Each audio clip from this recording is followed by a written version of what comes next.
Bhagavate Vasudevaya.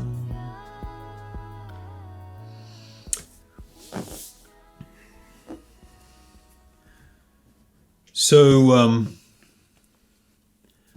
I've from time to time received a few inquiries about reincarnation, the topic.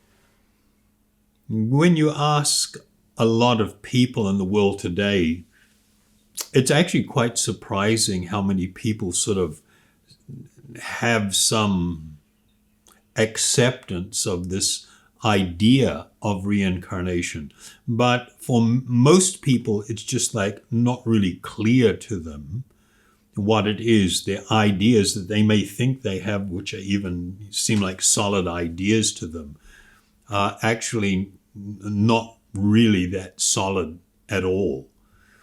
So I hopefully will be able to sort of clarify things for everyone today. I don't know if you noticed on the ad that we put up, and it'll be a slate on when we post the edited version online. There's a picture of a woman and a dog. And it was actually part of a really hilarious looking series of pictures that some well-known photographer in America had taken. And it was titled, People Who Look Like Their Pets. And some of it was just like, it's just like, you're going to burst out laughing when you see it. But what it does underneath that kind of comical sort of reaction that you have to it, it's almost like, oh my God, they actually really look like each other. And what's happening, it's evoking some recognition that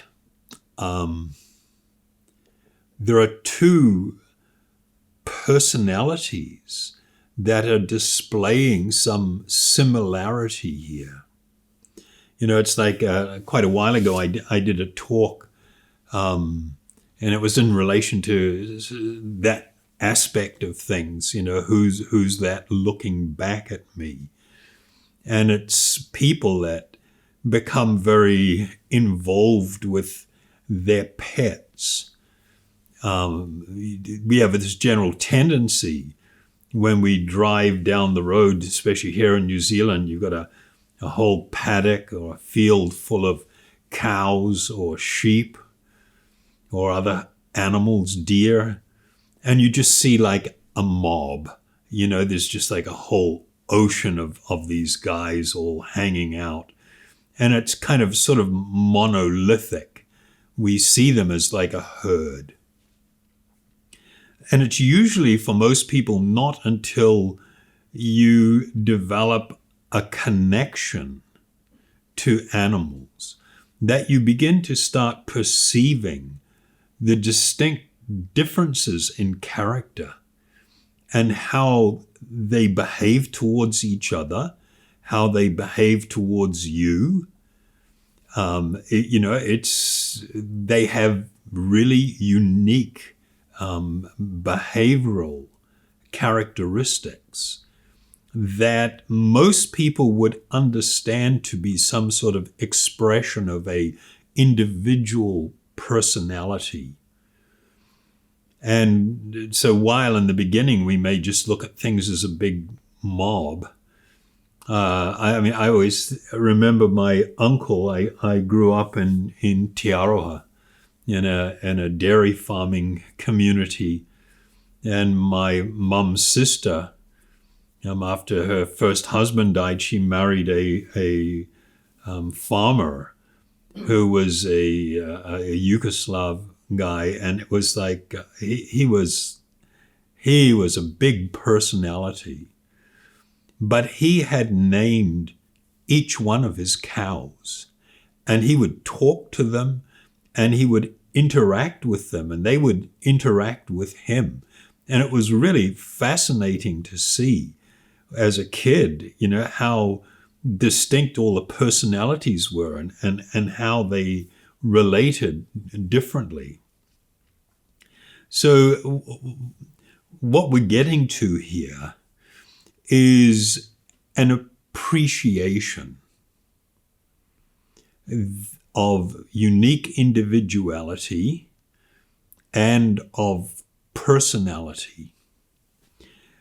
With human beings, it's distinctly perceivable. As you start going down through the different species, the ability to perceive differences becomes much more difficult because there are not so many external things like quirky features or the way they move their head or the way they do things. And I'm just thinking of when my kids were young, the two younger girls, they used to keep, usually at just one time there was one bird, a budgie or other types of birds.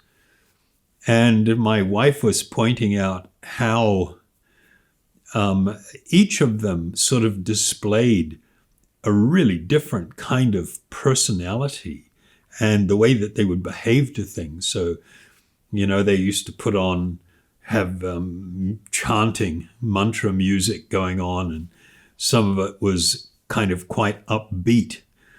And one of the birds they had at one time would get down in front of the player and would actually dance, like it would move in time to the beat and bobbing its head and, really grooving on the beat. I mean, it was so obvious, whereas other ones didn't display this type of characteristic.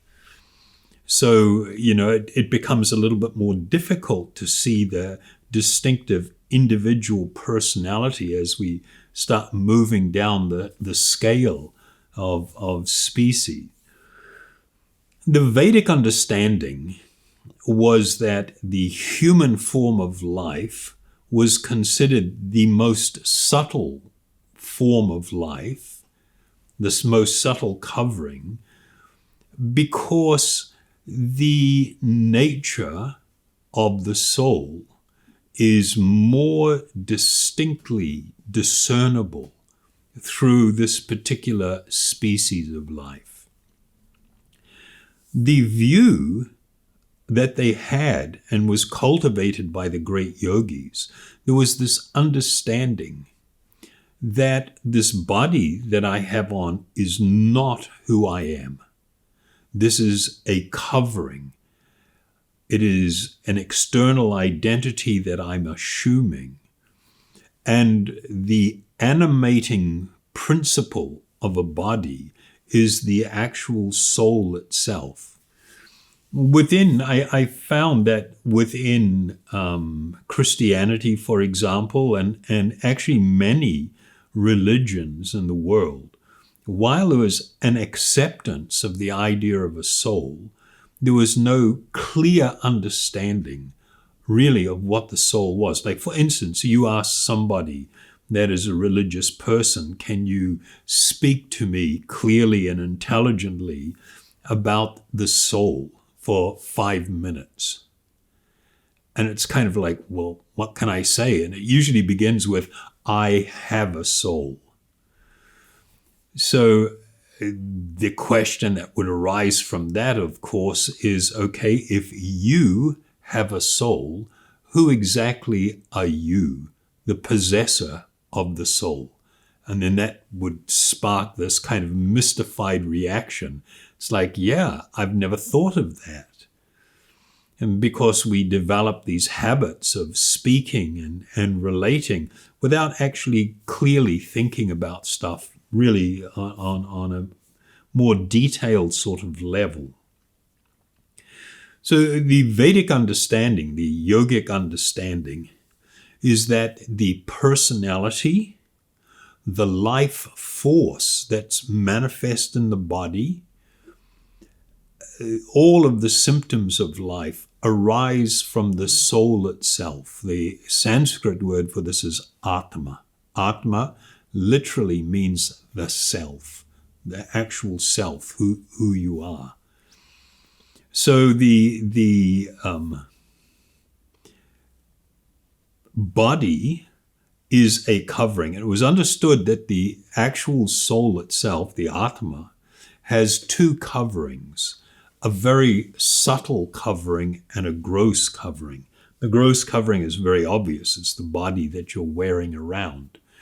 But the subtle covering is perhaps not as obvious to people, and it's comprised mostly of the mind. And that's quite a big subject, and we've spoken about some of these aspects of things previously. The understanding was that it was the presence of the Atma, or the self, the soul, that makes it so that the body takes on or appears to be alive. And similarly, the mind, the mental body, the mental self, takes on its characteristics and appears to be alive because of this presence. The soul, or the Atma, is not simply an energy source. The most important thing to understand is that the Atma, or the soul, the spirit soul, is a person. The body is not a person. The body is gross material energy.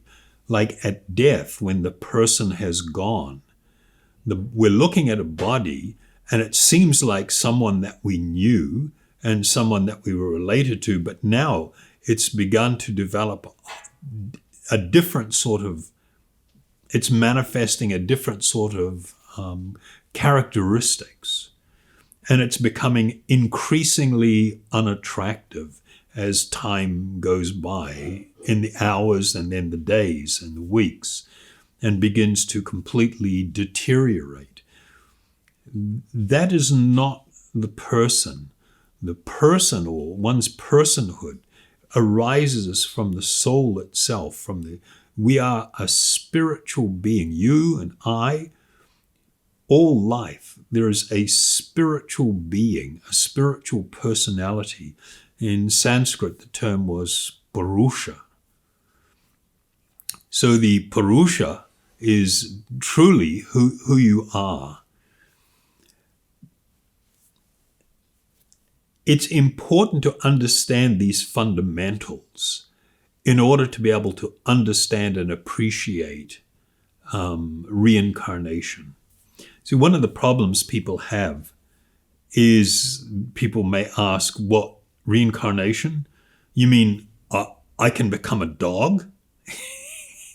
And of course the answer is no, you don't become a dog, but you may enter into that body and assume that external identity.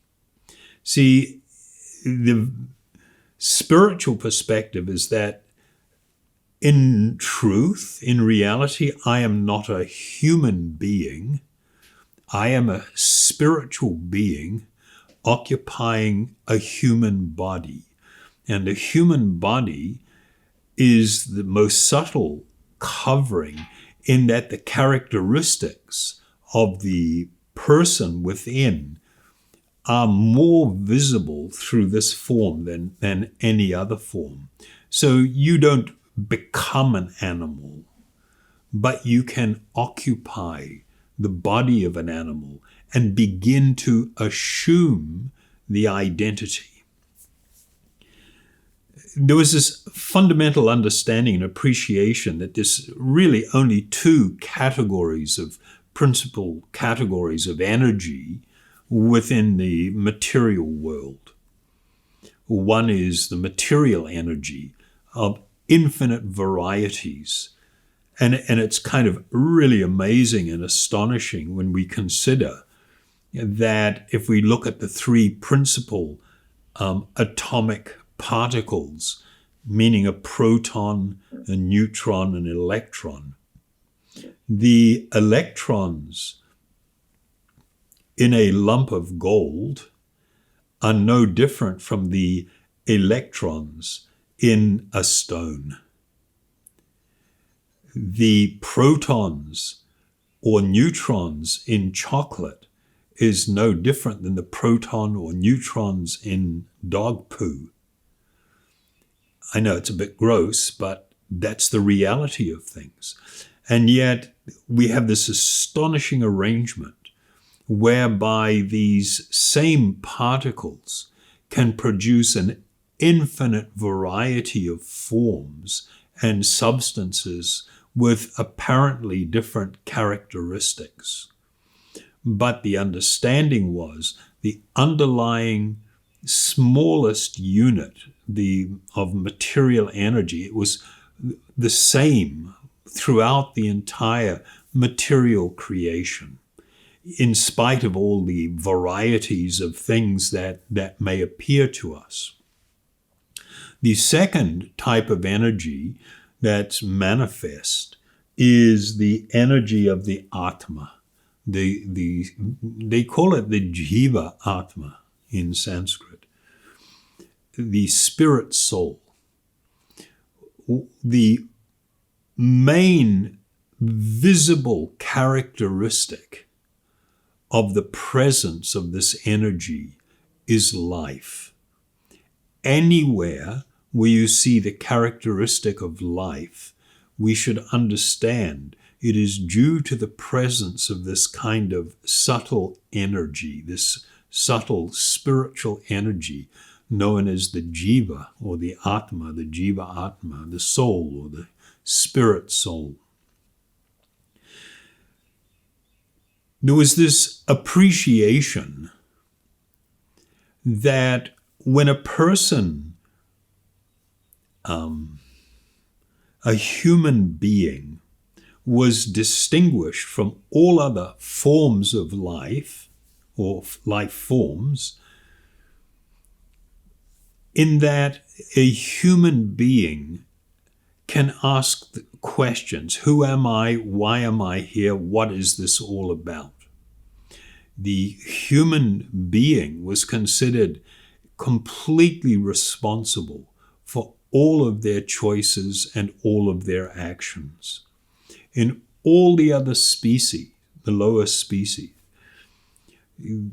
they act according to impulse, to desire, in response to the urges of the material energy. They don't ask those kind of questions. They act impulsively. They don't have a choice. And so with the human form of life, one acts and their actions are called karma. Karma literally means action. But then there is a responsibility that goes with choices. There is a karmic reaction. You do something bad will happen to you. You do something good will happen to you. There is this balance in the material nature that makes it like this. There are very stringent laws, just as there are laws of gravity we cannot escape. The human form of life was understood to be an opportunity for the living being to attain spiritual liberation, to become free from these things. In the ancient Vedic teaching, reincarnation, or more appropriately, transmigration of the soul, was not considered desirable. It was a completely undesirable thing.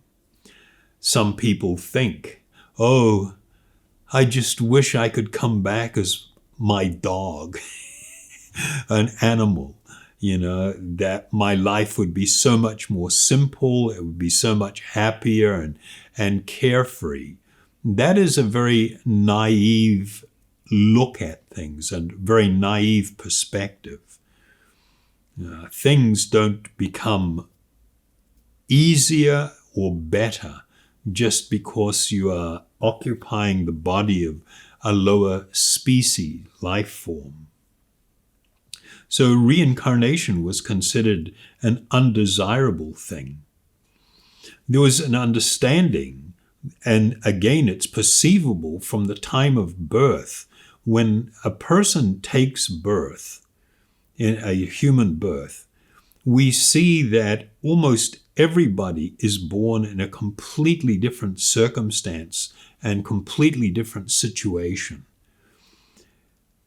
Some people are born with incredibly good looks or incredibly strong bodies or amazing physical attributes or characteristics or talents or musical talents. Other people don't have any of that or very little of it. Some people can be born with disabilities and live their life with great disability. So this was all considered to be connected to one's previous karma. That according to how a person chose to live, according to what actions they engaged in, according to the nature of the desires which they developed, then at the time of death, they would take another body that would be directed by these two things, the nature of the desires that you've developed, the things that you're attracted to, and then it also, you become implicated in your past actions and activities and the results that will bear fruit going forward. So I have a couple of verses here which I will read. The first one is from the Bhagavad Gita, and it says, as the embodied soul continually passes in this body from boyhood to youth to old age, the soul similarly passes into another body at death, and a sober person is not bewildered by such a change. Sober here meaning a person that is very deeply thoughtful. Doesn't mean you have to be have a high IQ or anything, but somebody that actually observes and considers these things. So they're pointing out something that's now has become a proven and scientific fact. Your body is constantly going through change. If somebody looks at a photo of their baby body, oh, that's when I was a baby, and you ask, where is that body now? People will say, oh, this is the same body, it's just grown. Actually, that's not true. Scientifically, it's not true. Within 5 years, literally all of the atoms, the cell, and the atomic particles, the matter making up the cells, have been completely changed. They are constantly being renewed and turned over. You are literally, there's about what was the number? 5 billion cells dying in your body every minute, and being replaced. It's an extraordinary number. I may have got it wrong there, but it's an extraordinary number. So the body that you see as a baby, and then as a young person, a youth or a child, then as a youth, and then as a middle-aged person and an older person, this is a constantly changing situation. And there's a physical transformation as well. And it was interesting, some of the yogis pointed out that it was quite amazing that the change from childhood to youth was celebrated, and the change from youth to adulthood was celebrated. But the change from adulthood to old age was not celebrated at all. It was considered something that was undesirable. And then they said, but why should everybody be so upset with death when a person is now going to have the opportunity to have a fresh, young, and vigorous body? It's only, so much mental concoction, they would say, why people experience all of this sense of tremendous sadness, or lamentation, rather. So it was understood that just as there are so many bodily transformations within one lifetime, but there is one person experiencing all of those changes. That is the constant, the perpetual identity of the individual who is experiencing these external changes. And they say, just as it is going on within this lifetime, one should understand it does not end with the end of this particular life of this body, that actually the person moves on to another body. And then again from the Bhagavad Gita, I'll read a couple of verses here. For the soul there is neither birth nor death. That's a pretty astonishing idea. That's actually, if one can actually grasp that, it is incredibly liberating, particularly for one who is facing the inevitability of death of the body, that the soul itself does not die. Only the body dies. The soul continues. For the soul there is neither birth nor death at any time. He has not come into being, does not come into being, and will not come into being. He is unborn, eternal, ever existing, and primeval. The soul is not slain when the body is slain.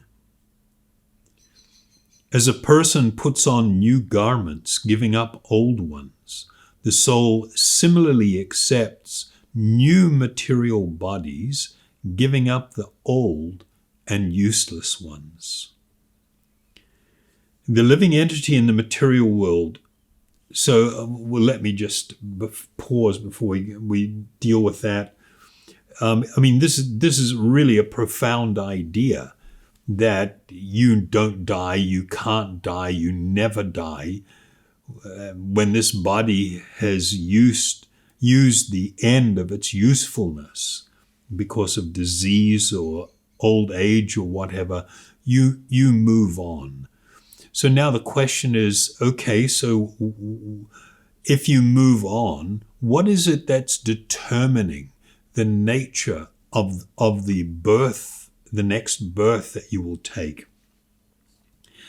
So it says the living entity in the material world carries his different conceptions of life from one body to another, as the air carries aromas.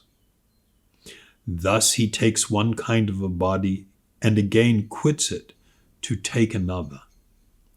Then we have, I'll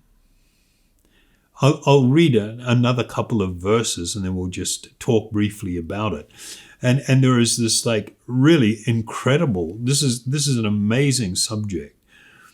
And they would talk about how people develop deep attachments and desires to enjoy in a particular type of way. And it is this process of cultivating these deep attachments and desires associated with enjoyment that really blaze the trail for where the soul is going to go. So an amazing example is given here. The caterpillar transports itself from one leaf to another by capturing one leaf before giving up the other. So I don't know if you've ever seen that, the caterpillar, comes forward and then it's going to reach for another leaf and it goes up, and first of all it seizes hold of it. And then once it's seized hold, it's going to pull itself over, then release from the one it's on, and now be on another leaf. And to use that example is just completely mind-blowing for me. It's an extraordinary observation. So it says, similarly, according to their previous work, the living entity must capture another body before giving up the one that he has. And this is because the mind is the reservoir of all kinds of desires. And that's from the Bhagavat Purana, and as is this verse. When the living entity passes from the present body to the next body, which is created by his own karma, he becomes absorbed in the pleasurable and painful sensations of the new body and completely forgets the experiences of the previous body. This total forgetfulness of one's previous material identity, which comes about for one reason or another, this forgetfulness is called death. This is an extraordinary way to look at things, but it's a very liberating way. And so because of this course of things, there was this awareness in more ancient times within these very spiritual cultures of, I need to be cautious about what I develop attachments to. If I become tongue indulgent and are just thinking about constantly tasting new flavors, I mean, if you think about that, that's all pretty pointless. I mean, how long can that go on for? How many flavors are there? There's not that many flavors anyway. But we've entered this time where there's this extraordinary focus on preparation of food and turning it into a highly sensual experience, visually, in terms of aroma, textures, flavors. I mean, 30, 40 years ago, majority of people didn't think about that kind of stuff. It was all pretty basic. But now there's become this huge focus and this tendency towards tongue indulgence. From it, we get these situations where people are just looking to fill up this empty space in their heart by just eating and consuming and eating and consuming. And the human body is not the most adequate body for such an activity. There are other types of bodies that are better suited to unlimited eating. So all of the infinite desires and things that can come from, stimulating the senses, if one becomes overly focused and overly indulgent and deeply attached to these experiences, what we're doing is building the pathway forward into the next type of body that we will occupy. Can you go down? Yes, you can go all the way down through the species and even assume, the body of a unicellular entity, an amoeba, a microbe. All life is due to the presence of the soul.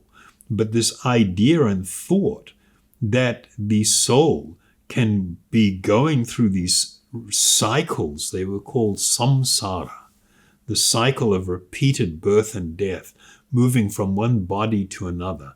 Then it was considered they reached the pinnacle when they reached the human form of life, because from here there was the opportunity for full self-realization, God realization, liberation, spiritual liberation.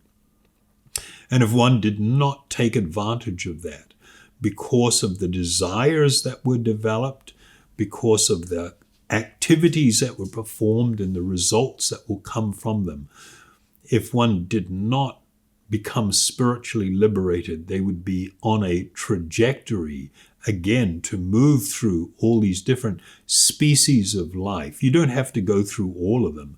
You can go down a certain distance or you can go way down.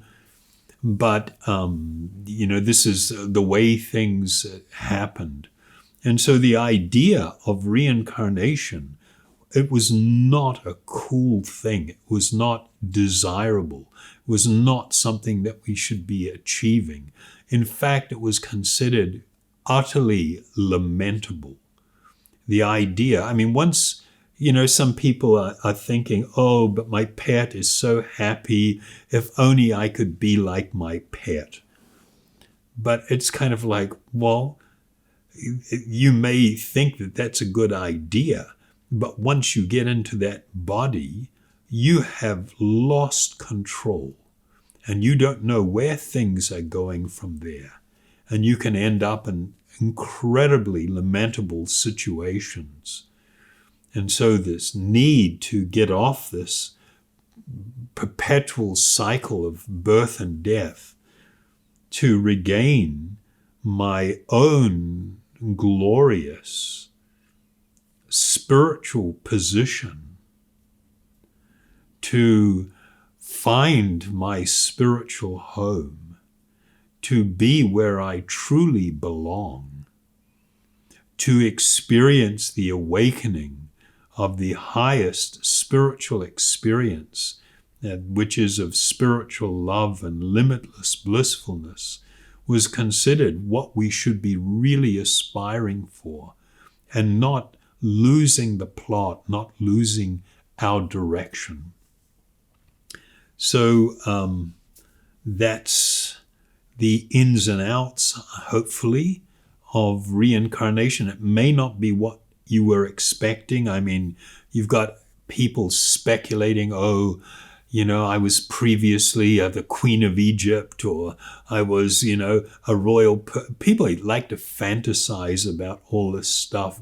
It doesn't matter what station of life, what status of life, what position you occupy. Everybody experiences the same limitations of a lack of fulfillment and the complete experience of true and lasting, real happiness. This state cannot be fully experienced through material experience. One needs to engage in spiritual activity so that we become awakened to our eternal spiritual nature and begin to taste the sweetness of true spiritual experience. And of course, the primary way of doing that is through this process of chanting. So I'd like to invite you to join me.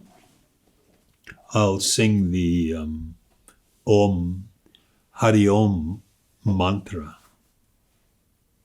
And I would like to request you that during the experience of kirtan, one should let everything go. Allow the mind to just relax. Don't follow it. Don't feel like you have to think of anything. And just to become immersed in the same way that a person immerses themselves in a hot spring or the ocean. Immerse yourself in this spiritual sound. Allow it to wash over you.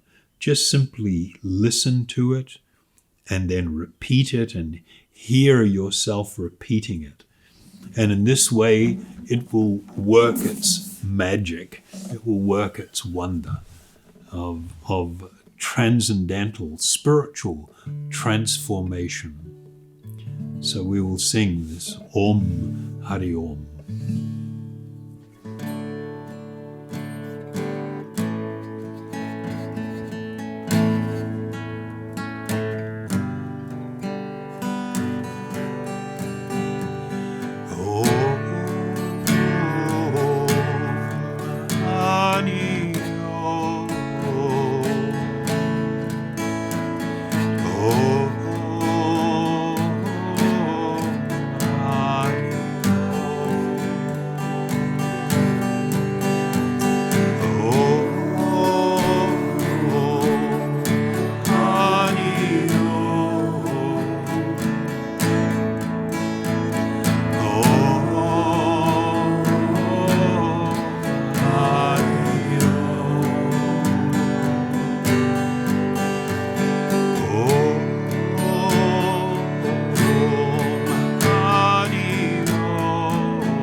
Thank you very, very much for joining us on this Wednesday, Yoga Wisdom Wednesday.